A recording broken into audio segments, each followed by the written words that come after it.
South ఇండియాలోనే అతి తక్కువ ధరలకి రత్నాలనందించే ఏకైక సంస్థ 6JVR. గత కొంతకాలంగా రష్యా ఉక్రెయిన్కి మధ్య యుద్ధం జరుగుతున్న సంగతి తెలిసిందే. అది ఇప్పుడు తీవ్ర స్థాయికి లేదా పతాక స్థాయికి చేరుకుందని చెప్పొచ్చు. ఎందుకంటే ఉక్రెయిన్ చిన్న దేశం అయినప్పటికీ రష్యా బేస్ క్యాంప్ మీద దాడి చేసినటువంటి పరిస్థితి. అసలు వీళ్ళిద్దరి మధ్యన పరోక్ష యుద్ధం జరుగుతుందా, ప్రత్యక్ష యుద్ధం జరుగుతుందా, ఎందుకు ఇన్ని రోజులుగా జరుగుతోంది, అలాగే ప్రపంచ దేశాలు ఏవి ఎందుకు కల్పించుకోవట్లేదు, ఐక్యరాజ్య సమితి కూడా ఎందుకు కామ్గా ఉంది, ఇక ఉక్రెయిన్ నిజంగానే అంత బలమైన దేశమా, రష్యా మీద దాడి చేసే అంత బలమైన దేశమా, రష్యా రాబోయే రోజుల్లో న్యూక్లియర్ బాంబ్స్ను ప్రయోగించబోతోంది ఉక్రెయిన్ మీద అని అంటున్నారు. ఎందుకంటే అధ్యక్షుడు పుతిన్ చాలా తీవ్రంగా తీసుకుంటున్నట్టు తెలుస్తోంది ఈ విషయాన్ని. సో అసలు ఏం జరగబోతోంది, ఏం జరుగుతోంది, ఏం జరగబోతోంది, ఇదే విషయం మీద మనతో మాట్లాడడానికి Suman TV chief editor Keshav గారు అన్నారు. ఒకసారి ఆయనతో మాట్లాడదాం. నమస్తే అండి. నమస్తే. ఏంటి అసలు ఏం జరుగుతోంది, ఏం జరగబోతోంది రష్యాకి ఉక్రెయిన్కి మధ్యన? అంటే ఒక యుద్ధం ఎన్ని రోజులు చేయొచ్చు అనే దానికి ఆపరేషన్ సింధూర్ని ఒక ఎగ్జాంపుల్గా ఈ మధ్య కాలంలో మనం చూసాం. 3 రోజుల్లో ఎంత భయపెట్టాలో అంత భయపెట్టారు. కానీ రష్యా వర్సెస్ ఉక్రెయిన్ మాత్రం 10 ఏళ్ళు పైనే జరుగుతుంది. వాస్తవానికి యుద్ధం లెక్క ప్రకారం 2022లో మొదలైంది కాబట్టి 3 సంవత్సరాల నుంచి యుద్ధం ఇంకా కంటిన్యూ అవుతూనే ఉంది అని మన లెక్క. కానీ ఏంటంటే 2014 నుంచి ఉక్రెయిన్ వర్సెస్ రష్యా అనేది యుద్ధం జరుగుతుంది. అంటే పరోక్షంగా జరుగుతుందా అప్పుడు? ప్రత్యక్షంగానేనా? క్రిమియాని 2014లో రష్యా ఆక్రమించినప్పటి నుంచి కూడా యుద్ధ పరంపర కొనసాగుతూనే ఉంది. సో మొత్తం పెద్ద స్టోరీ ఉంది దీని వెనక. ఏంటంటే అసలు ఎందుకు స్టార్ట్ అయింది, ఎక్కడ స్టార్ట్ అయింది, ఇవన్నీ చెప్పాలంటే చాలా సింప్లిఫై చేసి ఎందుకు స్టార్ట్ అయింది, ఎక్కడ స్టార్ట్ అయిందో చెప్పండి. అట్లయితే 2-3 అంశాలు మనం ఇక్కడ డిస్కస్ చేయాలి. ఉక్రెయిన్ ఈరోజు ఒక స్వతంత్ర దేశం. కానీ ఒక 40-30 ఏళ్ల క్రితం మనం లెక్కేసి చూస్తే 1990-91 వరకు యునైటెడ్ సోవియట్ యూనియన్, ఏదైతే సోవియట్ యూనియన్ ఉందో, union of Soviet socialist republics అని చెప్పని పెట్టారో వాటిల్లో ఇది కూడా ఒక దేశం. సో అంటే వీళ్ళకి సాంస్కృతికంగా ఉన్నటువంటి అనుబంధం ఇవన్నీ కూడా చాలా వెరీ క్లోజ్ రిలేషన్స్ అనమాట. ఎందుకంటే సాంస్కృతికంగా, చారిత్రకంగా ప్లస్ డెవలప్మెంట్ యాంగిల్లో ఉక్రెయిన్ చాలా కీలకమైనటువంటి పాత్ర పోషించింది యుఎస్ఎస్ఆర్లో. అసలు యుఎస్ఎస్ఆర్ విభజన జటిలం కావడానికి ప్రధానమైన కారణం ఉక్రెయిన్. సో ఒకసారి ఎలా ఎందుకు అనేది కూడా మనం ఒకసారి అనలైజ్ చేసేటువంటి ప్రయత్నం చేద్దాం. ఇప్పుడున్న సిచ్యువేషన్స్లో అంటే యుఎస్ఎస్ఆర్కి సంబంధించినటువంటి టోటల్ సోషలిస్ట్ రిపబ్లిక్స్ లిస్ట్ ఇది. అది 15 దేశాలుగా విడిపోయింది. సో 15 దేశాల్లో ఇక్కడ మనం చూస్తే ఈ లిస్ట్ ఆర్మేనియా, అజర్బైజాన్, బెలారస్ అంటే బైలోరష్యా అంటారు దీన్ని, Belarus, Estonia, Georgia, Kazakhstan, Kyrgyzstan, Latvia, Lithuania, Moldova, Russia, Tajikistan, Turkmenistan, Ukraine, Uzbekistan. So ఇది మొత్తం లిస్ట్. ఇందులో ఉక్రెయిన్ 14వ పొజిషన్. ఎందుకంటే ఫస్ట్ ఈ కూటమిలో బాల్టిక్ నేషన్స్ గా చెప్పేటువంటి 14, ఇది 11 రష్యా. అంటే రష్యన్ బార్డర్ ఆనుకుని ఉన్నటువంటి ప్రదేశం. ప్లస్ ఇంకోటి ఏంటంటే యుఎస్ఎస్ఆర్లో డెవలప్మెంట్ యాంగిల్లో చూసినప్పుడు రోదసియానం చేసేటువంటి క్రమంలో కానీ అటమిక్ రీసెర్చ్కి సంబంధించినటువంటి సెంటర్స్ కానీ అవన్నీ కూడా ఉక్రెయిన్లోనే ఉన్నాయి. ఇప్పటికి కూడా జాగ్రఫీ పరంగా ఉక్రెయిన్లోనే ఉన్నాయి. మనం ప్రపంచంలోనే అణు ప్రమాదాల గురించి చెప్పేటప్పుడు చెర్నోబిల్ గురించి మాట్లాడతాం. చెర్నోబిల్ ఉక్రెయిన్లోనే ఉంది. అప్పుడు యునైటెడ్ రష్యాలో భాగం అది, సోవియట్ రష్యాలో అప్పుడు భాగం అది. సో అందుకని ఇంకొకటి ఏంటంటే ఈ మొత్తం కంట్రీస్లో బెలారస్, ఉక్రెయిన్ ఈ పక్కనే ఉంటుంది. బెలారస్ నంబర్ 3, ఇది బెలారస్, ఇది ఉక్రెయిన్, ఇది రష్యా. సాంస్కృతికంగా ఈ 3 దేశాలకి కూడా చాలా అవినాభావ సంబంధం ఉందని చెప్పి రష్యన్స్ నమ్ముతారు. సో అందుకనే రష్యా నుంచి ఆ దేశాలు విడిపోవడానికి అవి ఫస్ట్ నుంచి ఒప్పుకోవాలి. కానీ చివరిగా విభజన జరిగిపోయింది, 15 దేశాలు ఆవిర్భవించాయి, ఎవరి భాగాలు వాళ్ళు పంచుకున్నారు. కానీ అప్పటి నుంచి 2014 వరకు సోవియట్ యూనియన్కి అనుబంధంగా, అనుకూలంగా వెలిగినటువంటి వ్యక్తులే అక్కడ దేశాధ్యక్షులు అయ్యారు. సో ఎలాంటి సమస్యలు రాలేదు. ఎందుకంటే న్యూక్లియర్ పవర్ ఉపయోగించుకోవడంలో కానీ ముఖ్యంగా ఈ వార్ఫేర్ టెక్నాలజీకి సంబంధించినటువంటి వ్యవస్థలు కూడా అక్కడ చాలా డెవలప్ అయి ఉన్నాయి. సో అందుకని వాటన్నిటినీ కూడా రష్యా తన చెప్పు చేతల్లో ఉంచుకోగలిగింది. 2014లో ఎప్పుడైతే రష్యా అనుకూలమైనటువంటి నాయకుల్ని తొలగించి డెమోక్రటిక్ రెవల్యూషన్స్ అనేటువంటి పేరుతో అక్కడ ఎలక్షన్స్ జరిగి అక్కడ రష్యా వ్యతిరేక భావజాలం కలిగినటువంటి నాయకులు ప్రధాని పీఠం లేదా దేశాధ్యక్షుడి పీఠాలు ఎక్కారో అక్కడి నుంచి రష్యా వర్సెస్ ఉక్రెయిన్ స్టార్ట్ అయింది. ఓకే. సో దాన్ని నిలువరించే క్రమంలోనే మనం ఒకసారి ఇక్కడ రష్యా ఉక్రెయిన్ మ్యాప్ కూడా ఒకసారి చూద్దాం మనం. సో ఇది టోటల్ సమగ్రమైనటువంటి ఉక్రెయిన్ మ్యాప్. ఒక చిన్న దేశంలో కనిపించినా కానీ టోటల్ ఇది. కానీ దీనిలో కీలకమైనటువంటి సిటీస్ చాలా ఉన్నాయి. Kyiv capital. సో దీంతో పాటు ఇక్కడ కర్క్యూ, అలానే ఒడెషా, ఇటువైపు వచ్చేసరికి ఈ ప్రాంతం అంటే డాన్స్కే అంటే డాన్ బన్ అంటారు దీన్ని, ఇదే ఏరియాని. సో ఈ రీజియన్ మొత్తాన్ని డాన్స్కే అనేది ఇది కూడా చాలా కీలకమైనటువంటి ప్రదేశం. 2014లో ఇష్యూ స్టార్ట్ అయినప్పుడు ఈ సరిహద్దులో ఉన్నటువంటి క్రిమియాని ఆక్రమించింది రష్యా. ప్రపంచ దేశాలన్నీ కూడా వ్యతిరేకించింది దాన్ని. సో క్రిమియాని ఆక్రమించడంతో ఈ పరంపర మొదలైంది. ఆ తర్వాత ఇక్కడ డోన్స్కీ అనేది, లుహాన్స్కీ అనేది, ఈ రెండు ఏరియాస్లో కూడా అవి రెండు ప్రాంతాలు, రెండు దేశాల కింద డిక్లేర్ చేసుకున్నాయి. ఉక్రెయిన్ నుంచి వేరుపడి ఆ పోరాటానికి మద్దతు ఇచ్చింది కూడా రష్యానే. అలానే ఇక్కడ ఈ ప్రాంతం ఫస్ట్ క్రిమియా, ఇది ఆక్రమణలో ఉన్నటువంటి ప్రదేశం ఇది క్రిమియా. సో ఇది ఆక్రమణ, యాక్చువల్ నేను కన్ఫ్యూజ్ అయ్యా, ఇది చెర్నోబిల్, ఈ ఏరియా చెర్నోబిల్, ఇది క్రిమియా అనమాట. చెర్నోబిల్ ప్రమాదం అని చెప్తాం కదా మనం. సో ఇక్కడ చూస్తే చెర్నోబిల్ ఏరియా సరిహద్దుల్లో ఉంటుంది. ప్లస్ వాటర్ సోర్సెస్ కూడా దీనికి సంబంధించి చెర్నోబిల్ ఇది ఇక్కడ ఉన్న న్యూక్లియర్ ప్లాంట్, వాటర్ సోర్సెస్ కూడా రష్యా నుంచి వచ్చేటువంటి నదులు ఇటే వెళ్తాయి అనమాట. డెస్నా కానీ సైన్ కానీ. సో 3-4 నదులు ఇక్కడ కలుస్తాయి అనమాట. డెనిపెర్. సో ఇవన్నీ కూడా చాలా జాగ్రఫీ పరంగా కూడా వీటికి చాలా అవినాభావ సంబంధం ఉంది. సో క్రిమియా ఆక్రమణ, ఈ రెండు ప్రాంతాలకి స్వాతంత్రం ప్రకటించడం, అక్కడి నుంచి ఈ రెండు దేశాల మధ్య చిచ్చు రాజుకుంది. 2014 నుంచి కంటిన్యూ అవుతూనే ఉంది. 2018లో జెలెన్స్కీ ఉక్రెయిన్ అధ్యక్షుడిగా అయిన తర్వాత అతను తీసుకున్నటువంటి కొన్ని ప్రధానమైన నిర్ణయాలు నాటోకి అలయన్స్గా వెళ్ళడం. అంటే North American Atlantic treaty, NATO expansion. So Atlantic treaty organisation అది. ఆ ఆర్గనైజేషన్లో ఏంటంటే యూరోపియన్ కంట్రీస్ వెస్ట్ పార్ట్ అంతా కూడా ఉంటుంది. రష్యా ఎప్పుడు కూడా వెస్ట్ పార్ట్గా ఫీల్ అవ్వదు, ఎందుకంటే అది యురేషియా, యూరోప్లో కొంత ఉంటుంది, ఆసియాలో కొంత ఉంటుంది. సో రెండు వైపులో కూడా ఆ డామినెన్స్ని చూపించేటువంటి అవకాశం ఉన్న దేశం రష్యా ఒక్కటే. నాటోకి యుక్రెయిన్ దగ్గరగా వెళ్ళడం అనేది రష్యన్స్కి మొదటి నుంచి ఇష్టం లేదు. అలానే ఉక్రెయిన్లో ఉన్నటువంటి రష్యా అనుకూల వర్గాల ప్రజలు, నాయకులు, పొలిటీషియన్స్ అందరూ కూడా దాన్ని వ్యతిరేకిస్తూ వచ్చారు. నాటో కూటమికి చేరువయ్యేటువంటి ప్రయత్నాలు జెలెన్స్కీ మరింత వేగవంతం చేసిన తర్వాత 2018లో 2-3 ఇన్సిడెంట్స్ జరిగినాయి. 2022లో అది పతాక స్థాయికి వెళ్ళింది. ఉక్రెయిన్ వర్సెస్ రష్యా యుద్ధం కింద అది పరిణమించింది. సో మొత్తం ఇది యాక్చువల్ బ్యాక్డ్రాప్ అయితే ఇదే రెండు దేశాల మధ్య చిచ్చుకి కారణం అవుతుంది. సో ఇంకెంతకాలం జరుగుతుంది, ఎంతకాలం యుద్ధం చేస్తారనేది చూడాలి. నిన్న చేసినటువంటి అటాక్ ఏంటంటే స్పైడర్ వెబ్ పేరుతో దాదాపు 1 year ప్లానింగ్ చేశారు ఉక్రెయిన్ సోల్జర్స్, ఉక్రెయిన్ ఆర్మీ. 4000 కిలోమీటర్ల లోపలికి వెళ్ళి, రష్యా లోపలికి వెళ్ళి 4000 కిలోమీటర్ల లోపలికి వెళ్ళి 7 ఎయిర్ బేస్లను ధ్వంసం చేశారు. వీళ్ళు క్లెయిమ్ చేస్తుంది 7 ఎయిర్ బేస్లు, బట్ రష్యా చెప్తుంది 4 ఎయిర్ బేస్లు. అందులో 40 విమానాల దాకా ధ్వంసమైన, ఏ విమానాలు ఏ బాంబర్స్ ఉపయోగించి రష్యా మీద అటాక్స్, ఉక్రెయిన్ మీద అటాక్స్ చేస్తున్నారు వాటినన్నింటినీ మేము ధ్వంసం చేసామని వీళ్ళు చెప్తున్నారు.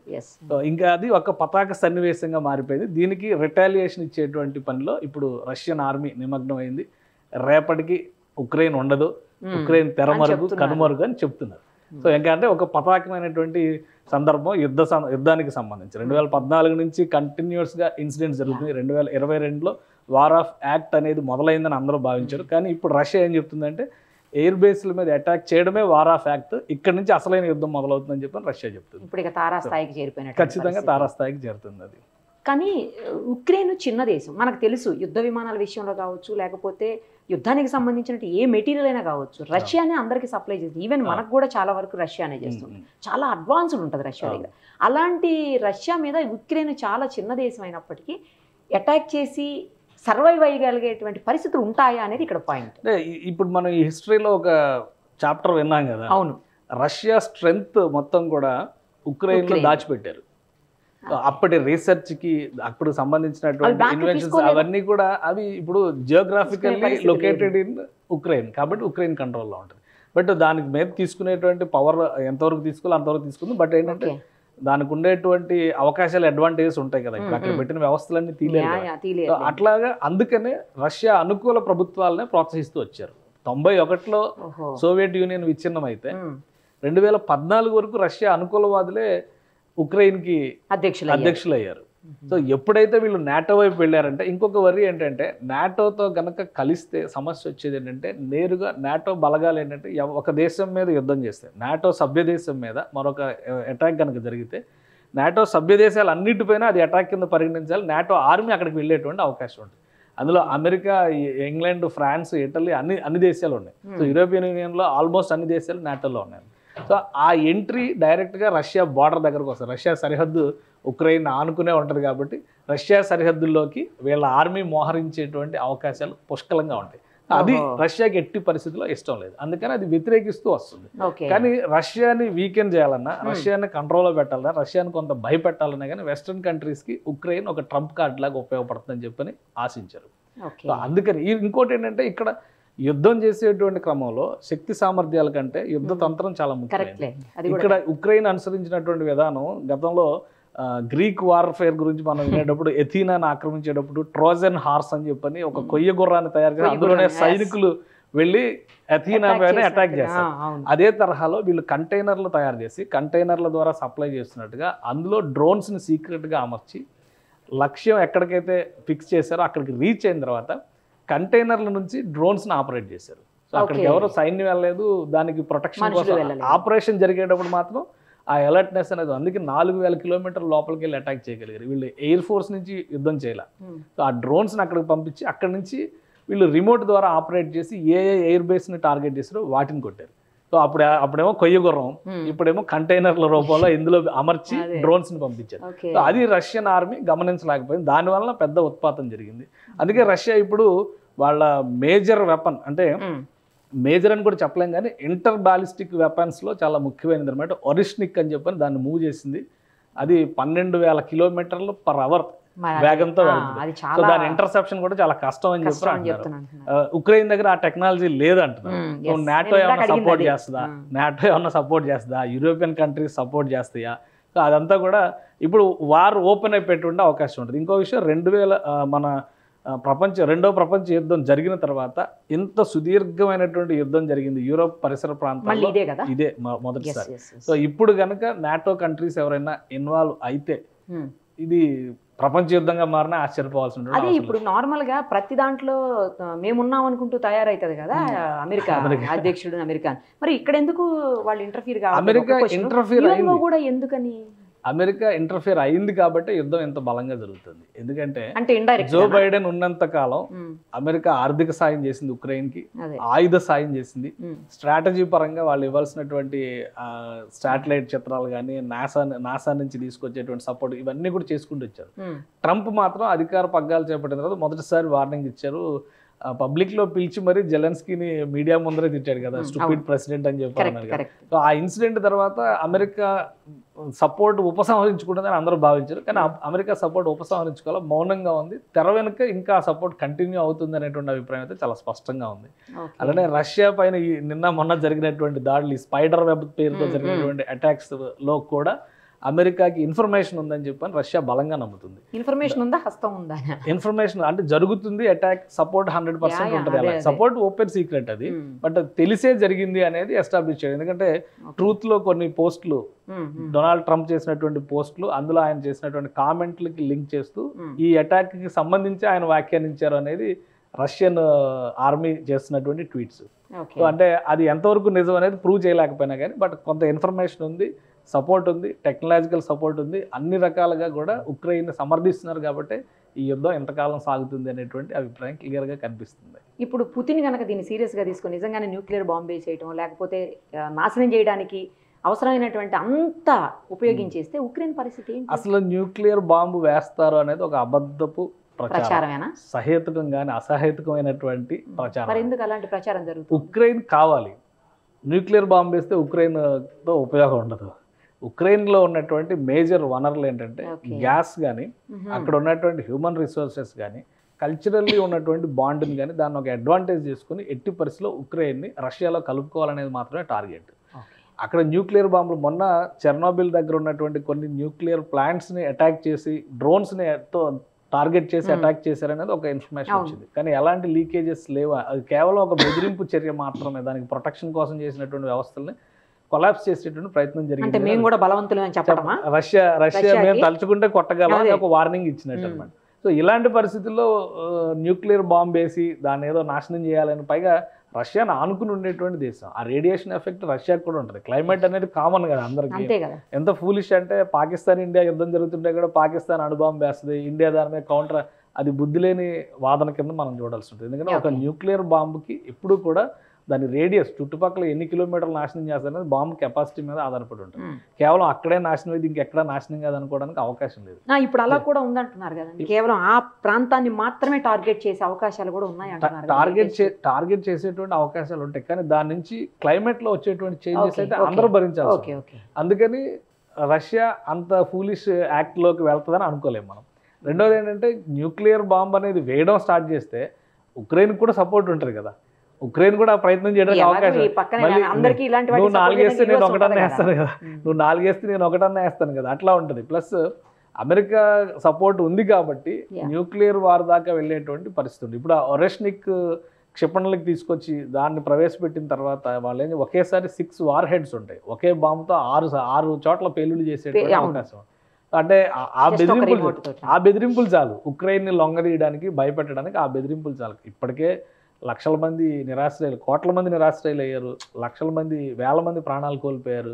యుద్ధం వలన యూరోప్ మొత్తం ఎకానమీ డిస్టర్బ్ అయినటువంటి పరిస్థితి ఉంది. ఉక్రెయిన్ విపరీతమైనటువంటి అవస్థలు పడుతుంది. వాళ్ళదేమో ఆత్మగౌరవ పోరాటం అంటున్నారు, వీళ్ళేమో ఆధిపత్య పోరాటం అని చెప్పి అంటున్నారు. సో ఎవరు ఎటు వెళ్తారనేది చూడాలి. ఉక్రెయిన్లో కూడా ఇప్పుడు ఆల్రెడీ మనం ఈ 2 ప్లేసెస్ ఎగ్జాంపుల్ చూసాం కదా, డోన్స్కీ ఒకటిను లుహాన్స్కీ. ఈ 2 ప్రాంతాలు కూడా మేము స్వతంత్ర రాజ్యాలు అంటున్నాయి. ఇదే తరహాలో మరొక 3-4 ప్లేసెస్లో స్వతంత్రం ప్రకటించుకోవడానికి సన్నద్ధంగా ఉన్నటువంటి ఆ మూమెంట్స్ కూడా రష్యానే సపోర్ట్ చేస్తుంది, ఆయుధాలు ఇస్తుంది, రష్యన్ ఆర్మీ డైరెక్ట్గా ఇన్వాల్వ్ అవుతుంది అనేది కూడా ఉంది. సో ఏం జరుగుతుంది అనేది, ఈ సమస్యకు పరిష్కారం అనేది వాళ్ళిద్దరూ కూర్చుని మాట్లాడుకుంటే జరిగేది, కానీ ఆ ప్రయత్నం జరగటం లేదు. మొన్న తుర్కియాలో జరిగినటువంటి మీటింగ్లో పుతిన్ వస్తారు, ఇద్దరు ప్రెసిడెంట్స్ మాట్లాడుకుంటారు అనుకున్నారు, పుతిన్ రాలేదు. సో ఆయన బేషరతుగా యుద్ధ విరమణ చేయడానికి పుతిన్ ఒప్పుకోవట్లేదు, షరతులు అంగీకరించడానికి ఉక్రెయిన్ ఒప్పుకోవట్లేదు. సో అది ఎట్లా అనేది, ఎందుకంటే జెలెన్స్కీ మొన్న ఒక మాట చెప్పాడు, షరతులకు సంబంధించినటువంటి అంశం వచ్చినప్పుడు బేషరతుగా యుద్ధ విరమణ, కాల్పుల విరమణ చేస్తే కనుక మేము సన్నద్ధంగా ఉన్నాము. అటువైపు ఆ పరిస్థితి లేదు. క్రిమియాని మాకు అప్పగించండి, ఫలానా దీన్ని మాకు అప్పగించండి, ఆ తర్వాత మిగతా చూద్దాం అనేటువంటి కండిషన్స్ రష్యా పెడుతుంది. రష్యా పెద్ద దేశం, ఎలా అయినా లొంగ తీసుకోవచ్చు అనేటువంటి ధీమా రష్యాకి ఉండొచ్చు. సో ఆ క్రమంలోనే ఉక్రెయిన్ మనుగడ కోసం పోరాటం సాగిస్తున్నట్టుగా కనిపిస్తుంది. బట్ ఏంటంటే 2 దేశాల మధ్య కూడా కీలకమైనటువంటి పరిణామం నాటో ఎంట్రీ, పశ్చిమ దేశాల రాజకీయం ఉక్రెయిన్ను బలి తీసుకుంటుంది. అది చాలా క్లియర్గా కనిపిస్తుంది.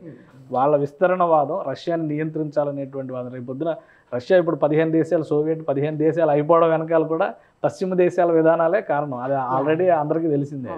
సో ఇప్పుడు మళ్ళీ ఉక్రెయిన్ విషయంలో కూడా ఎంటర్ అయితే కనుక రష్యా మనుగడకు ముప్పు అనేది రష్యా చెప్తున్నటువంటి వాదన. సో ఎక్కడ కన్క్లూడ్ చేస్తారనేది చూడాలి మనం. అదే లెట్ us see అండి ఏం జరుగుతుంది అనేది. నాకు తెలిసి త్వరలోనే ఒక ముగింపు రావాలని కంక్లూజన్ వస్తుంది అనుకుంటున్నాను. Right, thank you. సుమన్ టీవీలో మీ పర్సనల్ అండ్ బిజినెస్ ప్రమోషన్స్ కోసం కింది నెంబర్కి కాంటాక్ట్ చేయండి.